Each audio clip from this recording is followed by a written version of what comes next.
आज के अच्छे से बाल सेट नहीं हो रहे थे तो ऐसा थोड़ा बैंड लगा के आ गया। आई होप आप लोग ज़्यादा माइंड नहीं करोगे। खैर, नमस्कार दोस्तों, ब्लडी सत्य के आज के इस हैरान कर देने वाले बहुत ही ज़्यादा खौफनाक और भूतिया एपिसोड में आप सभी लोगों का बहुत बहुत स्वागत है। जी हाँ, बिल्कुल सही सुना आप लोगों ने। बहुत दिनों बाद ये भूतिया एपिसोड लेकर आया हूँ, लेकिन ये भूतिया एपिसोड बहुत ही ज़्यादा इंटरेस्टिंग, बहुत ही ज़्यादा कमाल का होने वाला है। एक ऐसी जानकारी मिलेगी जो शायद बहुत ही रेयर लोगों के पास है। बहुत सारे कमेंट सेक्शंस में लोगों ने मुझे कहे, इंस्टाग्राम में बहुत सारे लोगों ने डीएम कहे कि भाई इसकी जानकारी तो लेकर आओ जिसका नाम क्षेत्रपाल होता है। आपने कई बार वीडियो में क्षेत्रपाल का डिस्कस किए हो, लेकिन आपने डिटेल में बताया नहीं कि क्षेत्रपाल क्या है। तो कोइंसिडेंटली यश नाम के लड़के ने एक ऐसी कहानी लिख भेजा जो कि क्षेत्रपाल से ही जुड़ी हुई है। उसके परिवार के साथ एक घटना हुई थी आज से 40-50 साल पहले, जिस घटना के बाद उनकी जिंदगी में इतना बड़ा बदलाव आ गया जिसकी कोई लिमिट नहीं थी। अब वो बदलाव अच्छा था या बुरा, या आप लोगों को वीडियो के अंत तक बने रहना है, तभी समझ में आएगा। वीडियो के अंत तक बने रहो, कहानी को डिटेल में समझो तो ये भी समझ जाओगे कहानी के साथ ही कि क्षेत्रपाल होते कैसे हैं, कहां कहां पाए जाते, सचमुच में बुरे होते हैं या जरूरत से ज्यादा अच्छे, सब कुछ पता चलेगा। एक अनोखी कहानी के लिए तैयार हो जाओ। तो इस कहानी की शुरुआत होती आज से 50 साल पहले से। यश, जिसका अभी तक जन्म भी नहीं हुआ था, उसकी फैमिली एक टेक्सटाइल इंडस्ट्री में इन्वॉल्व थी। टेक्सटाइल इंडस्ट्री मतलब उन लोगों की मान लो खुद की फैक्ट्री थी जहां पर कपड़े बनते थे। तो इन लोगों का बिजनेस भी ऐसा था कि बनाते थे और इनके पास डायरेक्ट ऑर्डर्स आते थे, तो ये अपनी गाड़ियों में ड्राइवर्स के जरिए अलग अलग शहरों में पहुंचाया करते थे।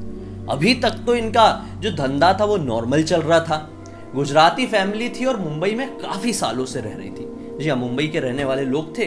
तो क्या होता है कि नॉर्मली इनकी लाइफ अच्छे से कटी जा रही थी और एक मिडिल क्लास फैमिली की तरह ये लोग बहुत अच्छे से जी रहे थे। एक दिन की बात है, सब कुछ अच्छा था। इनके पास एक बड़ा ऑर्डर आता है। बड़ा ऑर्डर, हाँ, ज्यादा कपड़े मंगाता है कोई। मुंबई से गोवा कपड़े भेजना था। अभी तक जो इनका सामान जाता आता था वो इनके ड्राइवर ही, जैसा मैंने आप लोगों को स्टार्टिंग में बताया, वही लेके आया जाया करते थे। लेकिन अब इतना बड़ा ऑर्डर था, किसी बड़े आदमी ने बुलवाया था। तो यश के चाचा जी, छोटे वाले चाचा जी, जो कि यश के पिताजी से केवल 2 साल छोटे थे, उन्होंने ड्राइवर से कहे कि मैं भी ये कपड़े लेकर चलूंगा, मिलके आऊंगा, थोड़ा और संभाल के ले जाना पड़ेगा भाई, बड़ा ऑर्डर है। ड्राइवर भी तैयार, गाड़ी भी तैयार, साथ में कपड़े भी तैयार। रात के तकरीबन 10 बजे हुए थे। कहानी यहां से शुरू होती है असली। 10 बजे के आसपास इनका छोटा वाला ट्रक इनकी फैक्ट्री के आगे आकर खड़ा हो जाता है। जितने भी कपड़ों के ऑर्डर्स थे वो कपड़े ट्रक के पीछे की तरफ लोड होने लगते हैं। लोड होने का काम लगभग आधे घंटे तक चलता है और फिर ट्रक को पीछे की तरफ से शटर होता है, वो लगा के लॉक कर दिया जाता है। ड्राइवर सामने ड्राइवर सीट में बैठता है और चाचा जी बाजू में पैसेंजर सीट में। ट्रक चलना शुरू कर देता है। 40-50 साल पहले इतने ज्यादा हाईवेज नहीं हुआ करते थे। रास्ते भी थोड़े उबड़ खाबड़ थे, सुनसान रहा करते थे और हेडलाइट्स भी जरूरत से ज्यादा कम थी।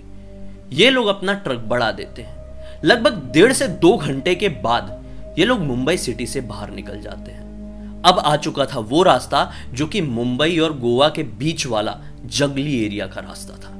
यहां पे इक्का दुक्का घर मिल जाते, नहीं तो मैक्सिमम जंगल।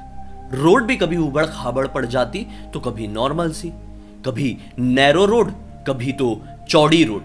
जैसे तैसे करके ये सफर खत्म हुए जा रहा था। ठंड का मौसम था तो कभी कभी फॉग मिलता था, तो कभी कभी सब कुछ क्लियर रहता था।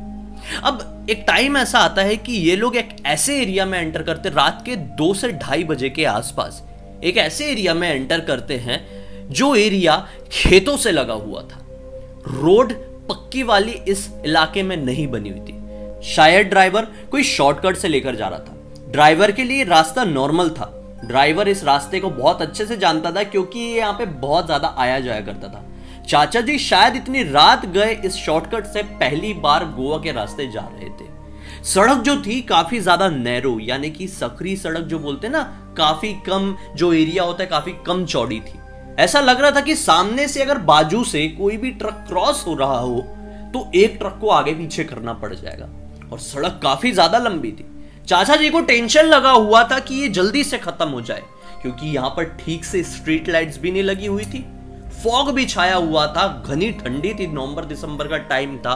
और रास्ता भी बहुत ज्यादा उबड़ खाबड़ था। टेंशन में थे ही, स्पीड भी गाड़ी की कम कर चुके थे ये लोग। 30 किलोमीटर प्रति घंटे के आसपास की गाड़ी की रफ्तार रही होगी। अचानक से गाड़ी से ठीक 80 मीटर की दूरी पर इनको कोई दिखाई देता है। ये जो आदमी था, इसने ना सफेद रंग के कपड़े, अब आप लोग बोलेंगे कि हमेशा की तरह ये सफेद रंग के कपड़े ही क्यों पहनते हैं, तो इस पे हम नहीं जाते, अभी कहानी का मजा लो। सफेद रंग के कपड़े पहना हुआ दूर एक आदमी दिखाई देता है। यह आदमी के लंबे घने काले बाल थे। हाइट भी यही कोई 6.5-7 फीट के आसपास की रही होगी। दूर से देखकर चाचा जी को ऐसा लगा कि शायद वो कोई औरत है। इतने लंबे बाल लिए इस तरह से वो आदमी जा रहा है, वैसा फैशन नहीं था ना वो जमाने में बाल लंबे करके कोई आदमी घूम रहे। आजकल तो पता ही नहीं चलता कई बार आदमी कौन है औरत कौन है बालों वालों की वजह से। लेकिन खैर, अभी दूर से देख के उनको ऐसा लगा कि ये शायद कोई औरत है। क्या होता है, वो अपनी गाड़ी को थोड़ा बोलते हैं कि यार एक काम करो, थोड़ी स्पीड बढ़ाओ, शायद कोई औरत है, उसे मदद की जरूरत हो सकती। इतनी रात गए, इस तरह से सुनसान एरिया में एक औरत घूम रही है, शायद ससुराल वालों ने मार पीट के भगा तो नहीं दिए, शायद कोई परेशानी तो नहीं है, कहीं रास्ता तो नहीं गुम गई है। चलो गाड़ी को आगे बढ़ाओ, उससे पूछते हैं। ड्राइवर भी ज्यादा माइंड नहीं करता है, चाचा जी को कुछ बोलता नहीं है, थोड़ी स्पीड बढ़ाता है। अब गाड़ी की स्पीड 30 से 50, 50 से 70 और 70 से 80 कर चुके थे। रोड बड़ी उबड़ खाबड़ होने की वजह से गाड़ी जैसे तैसे तो चल रही थी, लेकिन 80 मीटर दूर खड़ा हुआ इंसान या फिर जो भी औरत ये समझ रहे थे, वो अभी तक इनके पास क्यों नहीं आ पाया था। मतलब समझ रहे हैं आप लोग, गाड़ी की रफ्तार इतनी तेज और ज्यादा दूर था ही नहीं वो इंसान, तो अभी तक गाड़ी उस तक पहुंच कैसे नहीं पाई। ये दोनों बड़े हैरान थे। ऐसा लग रहा था गाड़ी या तो पीछे जा रही है या तो फिर वो अचानक से आगे पहुंच जा रही है। ये दोनों को समझ नहीं पाए। चाचा जी की टेंशन बढ़ गई। अचानक से चाचा जी को क्लिक हुआ कि शायद सामने खड़ा हुआ आदमी है, औरत नहीं है, क्योंकि अब कदकाठी थोड़ी समझ में आ गई थी। थोड़ा नजदीक जैसे ही पहुंचते फिर वो दूर पहुंच जाता, फिर नजदीक पहुंचते फिर वो दूर पहुंच जाता। फिर अचानक से क्या होता है, ये लोग उसके पास पहुंचते ही हैं और अचानक से चाचा जी बोले ही थे कि गाड़ी मत रोकना, मुझे कुछ गड़बड़ लग रही है। गाड़ी अचानक से वहां पे रुक जाती है। जैसे गाड़ी रुकती है, मानो वो जो आदमी वहां पे खड़ा था वो गायब हो जाता है। ये टेंशन में चाचा जी ब्राह्मण, जनेऊधारी, लगातार हनुमान चालीसा का जाप करना शुरू कर देते हैं। मन में थोड़ी ठंडक मिल जाए, डर खत्म हो जाए, इसलिए लगातार बजरंगबली का नाम लिए जा रहे थे। सामने खड़ा हुआ जो कोई भी था अब अचानक से गायब हो चुका था और गाड़ी भी यहां पर स्टार्ट नहीं हो रही थी कि अचानक से राइट साइड, मतलब ड्राइवर की सीट वाला जो कांच होता है ना, दरवाजा होता है, वहां पे कोई दर दर दर दर दर करके नॉक करता है। चाचा जी आ जाते हैं टेंशन में, ड्राइवर आता है टेंशन में, बोले यहां से गायब होके यहां पे कैसे कोई आ गया। सामने खड़ा हुआ आदमी कदकाठी में, लुक में, कपड़ों में थोड़ा डिफरेंट तो था, लेकिन शक्ल थोड़ी नॉर्मल थी। आदमी बोलता है कि मैं यहां से कुछ ही दूरी पर जा रहा हूं, लगभग 4-5 मील की दूरी पर मेरा घर मिल जाएगा, क्या आप लोग मुझे छोड़ सकते हैं। चाचा जी हक्के बक्के थे और ड्राइवर भी बड़ी टेंशन में। बोले तो बोले क्या, ना बोल के आगे बढ़ेंगे तो कुछ बुरी शक्ति हुई तो खत्म खेल। हाँ बोल देते और गाड़ी में बैठ जाते और हमारे साथ कुछ ऊंच नीच हो जाती तो फिर हम क्या कर लेंगे। लेकिन खैर, चाचा जी धीरे से सर हिलाते बोलते आ जाओ। वो भी घूम के आता है और चाचा जी के पीछे ना एक और सीट वाला एरिया बना हुआ था, एक ऐसी लंबी सीट होती है, वहां पर चढ़कर बैठ जाता है। एक दूसरे से कोई एक बूंद भी कुछ नहीं कहता है और फिर अचानक से पीछे से आवाज आती है कि आप लोग कहां जा रहे हैं। घबराई हुई आवाज में चाचा जी भी कहते हैं कि हम लोग धंधे वाले लोग हैं, काम कर रहे हैं अपना, मुंबई में घर है हमारा, हमारे बिजनेस के चलते हम अपने कपड़ों को गोवा में बेचने के लिए जा रहे हैं, हम किसी को किसी तरह से परेशान नहीं करना चाहते। अचानक से पीछे से जो स्माइल करने के बाद ऐसी होती है ना, वो आती है। चाचा जी की सिट्टी पिट्टी गुल। ड्राइवर भी बड़ा टेंशन में, लगातार चाचा जी हनुमान चालीसा जपे जा रहे थे। चाचा जी को समझ में नहीं आ रहा था कि पीछे बैठा हुआ अगर भूत है तो हनुमान चालीसा से डर क्यों नहीं रहा है। लेकिन खैर, हंसने की आवाज के बाद पूरा सन्नाटा, डर के मारे सबकी सिट्टी पिट्टी गुल।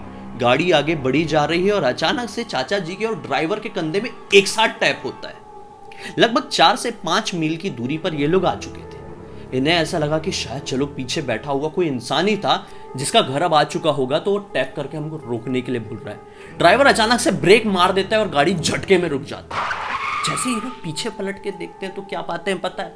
पीछे कोई भी नहीं बैठा। दंग थे। क्या बोलते क्या रिएक्ट करते हैं कुछ भी समझ में नहीं आता। गाड़ी बढ़ा देते हैं, क्या करते भगवान का नाम लेके जैसे तैसे करके गोवा की सीमा जैसी एंटर होती है, मतलब गोवा लगने को ही होता है, सुबह सुबह का वक्त आया ही होता है कि ड्राइवर गाड़ी रोकता है, बोलता है अब रिलैक्स करते हैं, बड़ा डर लग रहा है। अब चाचा जी बोलते हैं ये था क्या यार, हम लोगों ने तो पूरी रास्ते में उसकी बात नहीं की, हम इतने ज्यादा डर गए थे। ड्राइवर ने बोला कि डरने वाली बात ही थी, लेकिन ऐसी चीजों का सामना हम लोग आए दिन करते। मेरे हिसाब से जो हमें मिला वो कोई और नहीं क्षेत्रपाल था। अगर वो एक भूत होता, वो एक पिशाच होता, वो एक बुरी आत्मा होती, तो हमें गारंटी है नुकसान पहुंचाने की कोशिश करती, लेकिन उसने हमें नुकसान पहुंचाने की कोशिश नहीं की। चाचा जी ने बोली क्षेत्रपाल होते क्या है? ड्राइवर ने बताया क्षेत्रपाल बहुत सारे लोग इन्हें एक भूत या राक्षस समझते हैं, लेकिन दरअसल ये एक ऐसे देवता होते हैं जो कि गांव या फिर खेतों की सुरक्षा करते हैं। वो लोग हमेशा किसी गांव के या फिर खेत के सीमा जो होती है वहां पर रह के उनकी पहरेदारी करते हैं। कोई किसी गांव को नुकसान पहुंचाने की कोशिश तो नहीं कर रहा है, कोई किसी खेत को नुकसान पहुंचाने की कोशिश तो नहीं कर रहा है, ये हमेशा ध्यान में रखते हैं। अगर किसी ने भी किसी भी तरह से उस गांव को और उस खेत को नुकसान पहुंचाने की कोशिश की जिसकी पहरेदारी क्षेत्रपाल कर रहे थे, उसके साथ बड़ा ही बुरा अंजाम होता है। लेकिन अगर कोई भी इंसान जो मन से अच्छा है, पापी नहीं है, बुरा नहीं है, उनके ऊपर ये काफी ज्यादा खुश होते हैं और उन्हें ऐसा कुछ देते हैं जिसकी वजह से उनकी जिंदगी आबाद हो जाती है। मतलब अगर ये खुश हो गए तो इंसान को इतना अच्छा कुछ दे सकते हैं कि इनकी सातों पीढ़ी बहुत खुश रहेगी। लेकिन अगर ये नाराज हो गए और सामने वाला कोई बुरा इंसान है तो बस फिर बचकर कोई नहीं निकल सकता। इनका मंदिर अक्सर बनाया जाता है कई खेतों में, कई गांव की सीमा में। बहुत सारे लोग बोलते हैं कि हमने इन्हें देखे, बहुत सारे लोगों की जिंदगी इनकी वजह से कई बार आबाद भी हुई है और जो लोग बुरे हुए हैं उन लोगों की मौत भी हुई है। इसलिए अगर इनसे सामना हो जाए तो कभी भी गलत बातें मत करो, हो सके तो इनके सामने किसी की या इनकी सहायता कर दो, बड़े खुश हो जाते हैं। कहते हैं कि खुश होके कई बार ये आपको कुछ दे भी देते हैं, और अगर उन्होंने कुछ दिए तो उन्हें बड़ा संभाल के रखना। खैर अभी सब कुछ ठीक था तो चाचा जी ऐसा बोलते हैं और एक मजाक में बात बोलते हैं, यार हमने भी तो कुछ नहीं बिगाड़े, हमने भी तो एक तरीके से मदद ही की ना क्षेत्रपाल की। हमारे मन में तो कुछ बुरा नहीं था किसी गांव को या किसी खेत को लेकर, हम तो अपना काम करने को जा रहे थे। काश हमें भी क्षेत्रपाल ने पैसे दे दिए होते तो हमारी जिंदगी बड़ी ही अच्छी हो जाती। दोनों ठहाके लगाते, थोड़ा चाय वाय पीते, एक ढाबे में रुके हुए थे एक्चुअली इन लोग, और गाड़ी में बैठने के लिए आते हैं। अब जैसे ही चाचा जी अपने साइड की गाड़ी का गेट खोलते हैं कि अचानक से नजर पड़ती है चाचा जी की पीछे वाली सीट में, जहां पे वो आदमी बैठकर इनके साथ आया था और गायब हो गया था। चाचा जी क्या पाते हैं कि एक पोटली रखी हुई है गोल्डन कलर की।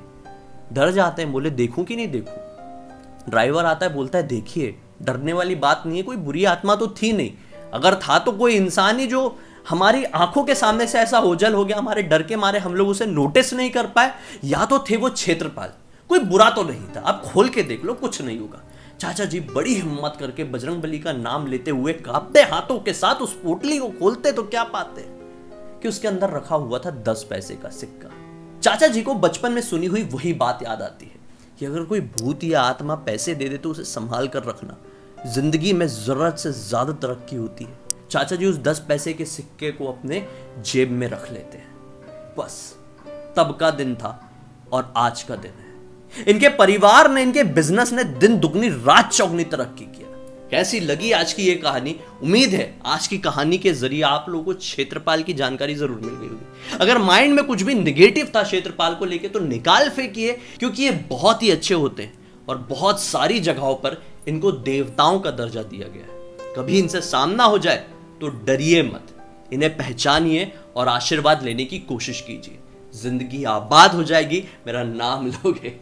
खैर अब तक इस वीडियो को देखे तो लाइक जरूर कर देना, चैनल को सब्सक्राइब करके बेल आइकन दबा के ऑल के ऑप्शन में क्लिक करना, क्योंकि इसी तरह के हैरान कर देने वाले अनोखे वीडियो डेली आप लोगों के सामने लेके आते रहता हूं भाई। इंस्टा के लिंक इस वीडियो के डिस्क्रिप्शन बॉक्स में मिल जाएगी, क्लिक करके डायरेक्टली वहां पर पहुंच जाना। और आप लोगों के पास भी इसी तरह की कोई कहानी है जिसे आप चाहते हैं कि पूरी दुनिया के सामने मैं अपने वीडियो के जरिए लेके आऊं, तो लिख भेजिए। हो सकता है मेरा अगला वीडियो या ब्लडी टेक्स्ट का अगला वीडियो आप लोगों की कहानी या टॉपिक के साथ ही बन रहा हो। चलिए कल फिर से मिलते हैं अगले वीडियो के लिए, सुझाव देना मत भूलिए। तब तक के लिए बहुत बहुत धन्यवाद। आप लोगों का दिन शुभ हो।